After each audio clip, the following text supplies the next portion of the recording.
Аялдарга эң туура, эң чыныгы акыйкат болгон алтын кеңеш, муну ар бирине аял кыла турган болсо, табылгыс бакытка жетет. Бул эмне десеңиз, аялдардын эң чоң мечтасы сулуу болсом дейт, красавица болсом дейт, күйөөмө менден башка эч кимди карабаса дейт.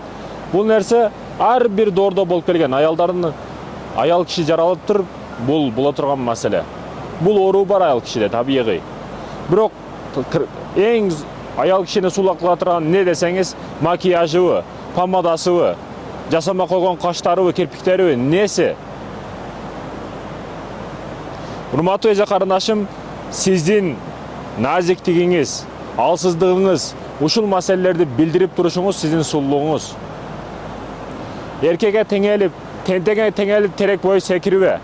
Эриңе теңелип, эч бир нерсеге жетпейсиң. Сизге хоп болот. Сиздики туура деген нерседен өткөн жакшыраак нерсе жок. Сизди сулуу кыла турган бул хоп болот. Болот. Сиздики туура шеф деген сөз бул эң туура сөз. Сизди сулуу кыла турган, сизди ача турган бул нерсе эң туура сөз. Эркек киши эмнеге ажырашуу көп десеңиз, бүгүн аялдар теңелип атат да.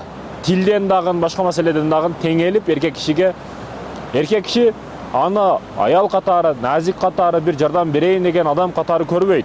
Аны рингдеги соперник катары көрүп атат да. Сиз бой кылып, ринг кылып, эриңиз менен эч качан береке таппайсыз. Ажырашуу менен бүтөт аягы. Качан сиз назиктигиңиз менен, назиктигиңизди мойнуңузга алып, кечирип коюң десеңиз, эркек кишинин любой эркек киши эрип кетет. Кечирип коюң деген сөзгөчү.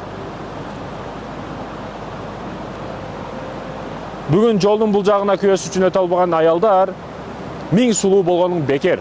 Хоп болот, сиздики туура дегенди үйрөн сен.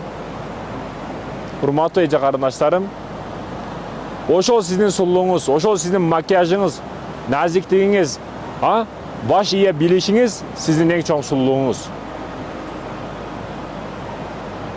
Ошондуктан итаат кылыңыз күйөөңүзгө. Күйөөңүздү сыйлаңыз, урматтаңыз. Сиздин эң жакшы сулуулугуңуз. Салон красотага барыштын кереги жок. Саартан кечке красканы бериштин кереги жок. Эгерде сиз ушул жактан сулуу болсоңуз, урматтуу эже карындашым. Ассаламу алейкум.